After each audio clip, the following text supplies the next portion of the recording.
Doctor صاحب میں ایک جنرل آپ سے سوال کرتا ہوں، آپ استاد ہیں اور یہ سب لوگ بیٹھے ہیں جو ظاہر ہے اس معیشت میں بڑا ایک پیوٹل رول ادا کرتے ہیں. یہاں ٹیکس کوئی لینا نہیں چاہتا یا ٹیکس کوئی دینا نہیں چاہتا. جو آدمی اسے پوچھیں یار میں کیوں ٹیکس دیا، مجھے کیا ملتا ہے، ایک تو یہ جواب آتا ہے عام آدمی کی طرف سے، اور دوسرا یہ کہ گورنمنٹ کی کوئی ول بھی نہیں ہے کیونکہ ڈاکٹر اکرام الحق اور دیگر ایون IMF کا ایک پیپر موجود ہے کہ پرانی بات کروں میں کہ 11,000 ارب روپے کے ٹیکس کا پوٹینشیل یہاں پہ موجود ہے. اور یہ گرے اکانومی جو ہے یہ آپ کیا سمجھتے ہیں یہ کتنی ہے، اس کا کیا ہے تناسب؟ اگر ہم اس کو لے آئیں اور اس میں یہاں پہ ٹیکس کریں تو can we get out of this quagmire? آپ تو گرے اکانومی کی بات کرتے ہیں. گرے اکانومی وہ ہوتی ہے جو لیگل ہوتی ہے مگر ٹیکس نہیں دیتی. یہاں تو ایک بلیک اکانومی بھی ہے.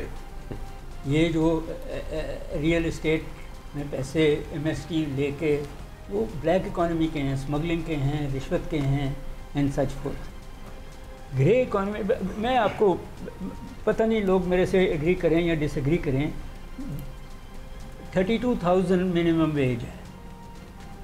اگر ملتی ہے یا نہیں آپ وہ بات کی بات ہے، اس کو 30 سے ڈیوائڈ کر دیں تو وہ 1095 یا 1100 کر لیں پر ڈے آتی ہے.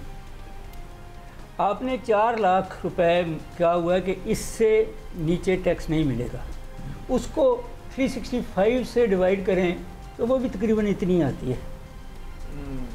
سو کوئی بندہ جو 1,000 روپے کماتا ہے اس ملک میں اس کو ٹیکس ریٹرن دینی چاہیے. آپ یہ کہہ کہ 4 لاکھ کے نیچے معاف ہے، تو یہاں یہ بات صحیح ہے کہ 40% لوگ غربت کی لکیر سے نیچے ہیں، 40% 1,000 روپیہ نہیں کماتے. ٹیکس بار بار آپ ان لوگوں پہ لگا رہے ہیں جو یہ باقی 15% ہیں جو یا کارپوریٹ سیکٹر ہے یا امپلائیز ہیں سیلریڈ. دوسرے پہ آپ پہ یا ہمت نہیں پڑتی یا آپ کے دوست ہیں یا آپ کو رشوت دیتے ہیں. اور وہ 5%، 3 سے 5% جو یہاں فوراً گاڑیاں بھی لیتے ہیں، جو جن کے پیچھے گارڈز بھی ہیں جو ہمارے پیسے سے ٹیکس کے پیسے سے جاتے ہیں، ان کو ہاتھ نہیں لگاتے. یہ بھی نہیں پوچھتے کہ ان کے احساسے چلیں MST میں بنے ہیں مگر کتنے ہیں. اور ٹیکس ہے جو جاپان نے لگایا ہوا ہے وہ ہے ونڈ فال گین ٹیکس، کہ اگر سڑک جاتی ہے، نہر جاتی ہے تو آپ کی زمین کی قیمت جو جتنی بڑھتی ہے وہ 100% حکومت کو جائے گا. یہ سارے کے سارے آپ تو ایک بن گئے ہیں جہاں وی روب دی پور ٹو فیڈ دا رچ. سر یہ سارے اسکینڈینیوین کنٹریز میں پروگریسو ویلتھ ٹیکس ہے، منیمم ایسٹ ٹیکس ہے، وہ لگا سکتے ہیں تو ہم کیوں نہیں کر سکتے؟ اور دوسرا پیٹرولیم لیوی سے.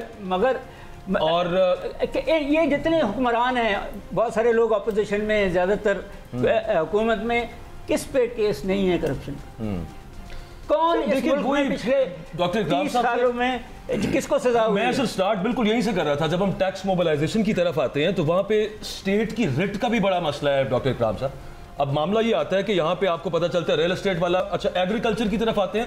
ایک پروگرام میں شبر زیدی صاحب بتا چکے ہیں کہ مجھے پارلیمنٹ میں بیٹھے ایک بڑے ذمہ دار نے کہا وہ تیرے واسطہ کا کام نہیں ہے، یہ اس معاملے میں نہ پڑھو تم. یہاں پہ ریٹیلرز ہیں ان کو ہم نہیں کر سکتے کیونکہ جناب وہ کہتے ہیں یہ ٹریڈر ہے، ریٹیلر ہے، وہ اس کا ووٹر ہے، وہ سڑک پہ آ جاتا ہے. اسٹیٹ کی ریٹ کہاں پہ ہے اکرام صاحب؟ کیوں نہیں ہے؟ ایک بات اور ایڈ کر دوں ڈاکٹر صاحب. ایک تو یہ ریٹ تو ہوتی ہے جب سن پڑھنا ہوتا ہے فوراً آ جاتے ہیں بڑی ریٹ تو ہماری پشت پر اس کے نشانات ہوتے ہیں. لیکن حضور یہ فرمائیے ڈاکٹر صاحب، یہ تو ہو گیا، یہ سینیریو کیا بن رہا ہے؟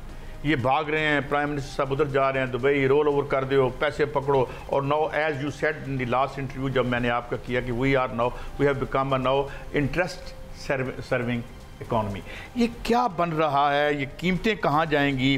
اگر یہ بجٹ کچھ اکٹھا کر بھی لیتے ہیں، کابل ٹوگیدر کر بھی لیتے ہیں، تو کس قسم کی معاشی دنیا بن رہی ہے عام آدمی کے لیے اور ایون انڈسٹریلسٹ کے لیے؟ ٹیکس کے بارے میں میرے خیال میں پاکستان میں پرسپیکٹیو صحیح نہیں ہے، کیونکہ یہ جو ہم کہتے ہیں کہ جی پاکستانی ٹیکس نہیں دیتے ہیں، یہ بہت غلط بات ہے. کیونکہ پاکستان میرے خیال میں وہ واحد ملک ہے جہاں عام آدمی پہ سب سے زیادہ ٹیکس لگایا جاتا ہے. بالکل. اب پہلے تو اس بات کو ذرا ہمیں واضح کرنا چاہیے. مثال کے طور پر اب اس وقت 197 ملین تک ہمارے ہاں سمز ایشو ہو چکی ہیں. اس میں سے آپ سمجھیے کہ جو یونیک موبائل یوزر ہیں، ایک ہی CNIC پہ جس نے 2-3 سمیں بھی رکھے ہیں، تو ایک آپ کو بہت یعنی کہ قابل اعتماد ڈیٹا دے رہا ہوں کہ 105 ملین ایسے لوگ ہیں جو اس وقت 15% ایڈوانس انکم ٹیکس پے کرتے ہیں. اس سے بھول جائیں کہ ان کی آمدنی کیا ہے. دہرائیے گا. 105 ملین لوگ پاکستان میں ایسے ہیں جو 15% ایڈوانس انکم ٹیکس اس کے ساتھ ادا کرتے ہیں, کیونکہ انہوں نے سسٹم ایسا بنا ہوا ہے کہ وہ آپ اوائڈ نہیں کر سکتے. اب بہت لوگوں کو پتہ ہی نہیں کہ میں ٹیکس پیئر ہوں. اب دیکھیے غریب آدمی گھر میں اس کے پاس بھی موبائل ہے, سو موبائل چاہے آپ پری پیڈ ہو یا پوسٹ پیڈ ہو تو یہ بتانا چاہیے پاکستان, کیونکہ یہ زیادہ پروپیگنڈا IMF اور ہمارے جو ریونیو کریسی کرتی ہے کہ جی پاکستانی ٹیکس چور ہیں, اور وہ پہلے ہمارا امیج ایسا بلڈ کرتے ہیں کہ دیکھیے یہ کوئی قوم جو اپنے آپ کو اس طرح کے الفاظ جو غلط بھی ہو. اب آپ اس کے مقابلے میں دیکھیے کہ جن لوگوں کی آمدنی بہت زیادہ ہے, آپ دیکھ رہے ہیں کہ انکم ٹیکس لا میں اگر آپ ان کا سیکنڈ شیڈیول دیکھیں جس میں آپ دیکھیں گے کہ مراد یافتہ طبقات جو اچھی سیلری لے رہے ہیں, جن کے پاس اچھے پرکزٹس ہیں, انہی کو ٹیکس ایگزمپشن بھی دی گئی ہیں. اب اس کا ذکر آپ کسی بھی ورلڈ بینک کی رپورٹ میں, کسی بھی IMF کی رپورٹ میں نہیں پڑھتے ہیں. ہاں انہوں نے یہ کہا کہ آپ ٹیکس ایکسپینڈیچر یعنی کہ جو آپ کا استثنا دیے ہوئے ہیں اس کو آپ کوانٹیفائی کریں. اب انہوں نے کوانٹیفائی کیا, آپ دیکھیں ہر بجٹ کے نیچے اب ٹیکس ایکسپینڈیچر بھی رپورٹ آتی ہے, اس کو ذرا آپ غور سے پڑھیں تو آپ کو اندازہ ہوگا کہ غریب ترین لوگ تو ان کی چاہے قابل ٹیکس آمدنی بھی نہیں ہے, وہ ہے تقریباً 85%, وہ تو ٹیکس دے رہے ہیں, اور ان کو بجائے ہم ان کو اکنالج کریں کہ وہ پاکستان میں انکم ٹیکس دے رہے ہیں. اب آپ کہیں جی وہ ریٹرن فائل نہیں کرتے ہیں اس لیے ہمیں لگتا ہے وہ ٹیکس نہیں دے رہے تھے, کہ ریٹرن فائل کرنا تو اس کا ایک کانسیکوینس ہے نا کہ آپ کے پاس ٹیکس, پھر آپ نے اس کو واپس کلیم کرنا ہے ریفنڈ. اب وہ ریٹرن جو ہے اس کو بھرنا اتنا مشکل ہے جو پاکستان کی ہیں. اب وہ پہلے 500 روپے کا ریفنڈ لینے کے لیے کسی کو 15,000 فیس دے, یہ ریاست چاہتی ہے. آپ ان سے کہیں کہ جی آپ 1 پیجر آپ بتا دیں میری آمدنی نہیں, ہم آپ کو پیسے واپس.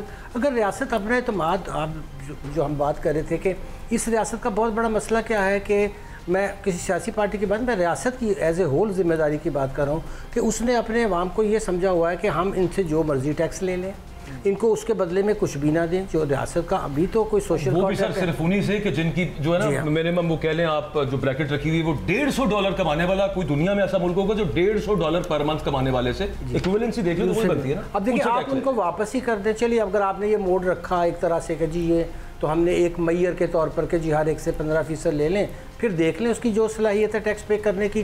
اب یہ بات آپ دیکھتے ہیں کہ کسی ڈسکورس میں نہیں آتی, اور ہم یہ ہر وقت کہتے رہتے ہیں جی پاکستانی تو ٹیکس ہی نہیں ادا کرتے. پاکستان کا مسئلہ ٹیکس ہے ہی نہیں میرے نظر میں. ٹیکس تو آپ کا پچھلے اگر آپ 2 دہائیوں میں دیکھیں 500% بڑھ گیا ہے. اصل آپ کا مسئلہ ہے یاشیاں, وہ یاشیاں جو اشرافیہ کرتی ہے اس کو فنڈ کرنے کے لیے وہ ٹیکس لیتی ہے. اب بتائیں کہ ہم سارے اس لیے ٹیکس دیتے ہیں کہ نئی نئی گاڑیاں آئیں, نئے نئے جہاز پیتے جائیں, ان کے پروٹوکول کے لیے ہم ٹیکس دیں. اب مسئلہ پاکستان میں اب ٹیکس کی بحث, ہم 2 بحث کریں کہ بھئی ایک تو لوگوں کو جو ان کے فنڈامنٹل رائٹس ہیں وہ کیوں نہیں ملتے ہیں, اور دوسری یہ بحث کریں کہ پاکستان میں گروتھ چاہیے, آبادی جتنی ہماری ہے وہاں آپ کو گروتھ چاہیے, اور ساتھ ہیومن ریسورس ڈیولپمنٹ چاہیے. یہ جو اتنی بڑی یوتھ بلج ہے اس کو کون ٹرین کرے گا تاکہ وہ ریاست کے لیے ایک ایسٹ بنے, نہ کہ لائبلٹی نہ بنے. اب ہم یہ 2 چیزوں پہ تو بات نہیں کرتے. بجٹ کے وقت بات ہو رہی ساری ٹیکسز کی, ہر وقت پاکستان میں جو ٹیکسز کی بات ہوتی ہے یہ ان کا ایک طریقہ کار ہے کہ اصل مسائل سے آپ کو دور رکھیں اور یہ پروپیگنڈا کرتے رہے کہ جی پاکستانی ٹیکس نہیں دیتے. حالانکہ پر کیپیٹا میں نے 10 دفعہ نکال کے دیکھا ہے, ہمارے پورے ریجن میں ہمارا خرچہ سب سے زیادہ ہے. اب میں آپ کو بنگلہ دیش کی آپ نے کہا تھا بنگلہ دیش کی پالیسی, بنگلہ دیش صرف اور صرف GDP کا 10% ان کا پورا خرچہ ہے, جبکہ ان کی آپ دیکھتے ہیں 57 بلین تو صرف گارمنٹ کی ایکسپورٹ ہے. اس کو کیا ضرورت پڑی ہے کہ جب ان کا پورا ریاست کا خرچہ 10% میں ہو جاتا ہے وہ 20% ٹیکس لیں. ٹیکس لیا جاتا ہے خرچے پورے کرنے کے لیے, نہ کہ عیاشیوں کے لیے. آپ انڈیا کا ماڈل بھی دیکھیں, انڈیا میں جو فرق مین آپ کو نظر آئے گا وہ ہے کہ وہاں جو ریاست میں جو لوگ کام کرتے ہیں ان کے یہ عیاشیاں نہیں ہیں جو ہمارے بیوروکریٹس کی ہیں, جو ہمارے پولیٹیشنز کی ہیں. اس لیے وہاں خرچہ GDP کا, پاکستان کا اس سال خرچہ GDP کے 25% کے برابر ہے. جب آپ کتنا ریونیو اکٹھا کریں گے اس کے لیے تو سب ہم تباہ ہو جائیں گے, پھر بھی پورا نہیں ہونے لگا. اور انڈیا کا صرف اس وقت 13% ہے. اب دیکھیے آپ اپنے خرچوں کو کنٹرول کریں. اب میں عرض کر رہا تھا کہ آپ نے تو ڈیٹ ہی اتنا ایکیومولیٹ کر لیا ہے کہ اس کی ڈیٹ سروسنگ ہی آپ کی پوری نہیں ہو رہی. تو اصل مسائل کی طرف آئیں کہ بھائی لوگوں کو آپ سہولتیں دیں گے, ان کی صحت اچھی کریں گے, ایجوکیشن دیں گے تو گروتھ ہوگی نا. گروتھ تو آخر انسان ہی کرتے ہیں نا. 161ویں نمبر پہ اب یہ اگر ہاں جی جی جی پلیز سر, مجھے صرف یہ سمجھنا ہے کہ ہم اس ملک کو ایسٹ انڈیا کمپنی کی طرح چلا رہے ہیں یا سلیو سوسائٹی بنانا چاہتے ہیں. جو اعداد و شمار ہیں وہ ان دونوں کو کی طرف ہے کہ لوگوں کو اتنا. میں ایک پوائنٹ ایڈ کرتا جاؤں. ڈاکٹر صاحب نے بڑی اچھی بات کی, اور پروبیبلی ہی از رائٹ کہ ہمارا مسئلہ ایکچولی ٹیکس کلیکشن نہیں ہے. اگر ایف بی آر پرفارم نہیں کر سکتا یا F B R non filer کا کانسیپٹ زندہ رکھنا چاہ رہا ہے تو سر یہ لوگوں کا, عوام کا اٹلاش کیا ہے. یہ دنیا کا واحد ملک ہے جہاں فائلر اینڈ نان فائلر کا کانسیپٹ ہے. دنیا میں کانسیپٹ ہوتا ہے, ڈاکٹر قائد صاحب نے بھی کہا, tax payer and non tax payer, and in all developed, developing and under developed economies non tax payers are behind jail. تو یہ کانسیپٹ ایف بی آر کو امپلیمنٹ کرنا ہے, امپلیمنٹیشن ان کے ہاتھ میں ہے. مشرف ایرا سے لے کے آج تک پاکستان کی ٹیکس کلیکشن سبسٹینشلی بڑی ہے. ٹھیک ہے. دوسرا آپ کا جو ایشو ہے وہ ہے سرکولر ڈیٹ کا, پرانے آئی پی پیز, نئے آئی پی پیز, اس کو بھی گورنمنٹ کو بیٹھ کے ایڈریس کرنا ہوگا, ورنہ خالی اگلے سال کی کیپیسٹی پیمنٹ 2.8 ٹریلین ہے اور اس سے اگلے سال کی 4 ٹریلین ہے.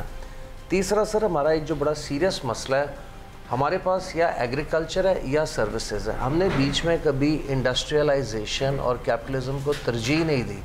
ہم ادھر حق حلال کے طریقے سے یا تجارت سے یا صنعت کاری کے عمل سے پیسے کو کمانے کو ہم نے بنگلہ دیش یا انڈیا کی طرح ترجیح نہیں دی. ہم ادھر کرتے ہیں فراڈ, ہم ادھر کاٹتے ہیں سوسائٹیاں. 1000 کنال ہوتا ہے, 10,000 کنال بیچ کے ہم اس کی بلے بلے کرتے ہیں, یا ہم کرتے ہیں اسمگلنگ. ٹھیک ہے. تو ہم نے کبھی کیپٹلزم, انڈسٹریلائزیشن جس سے ملک ترقی کرتے ہیں, ہم نے کبھی اس کے لیے اپنی پالیسیز ڈیزائن نہیں کی.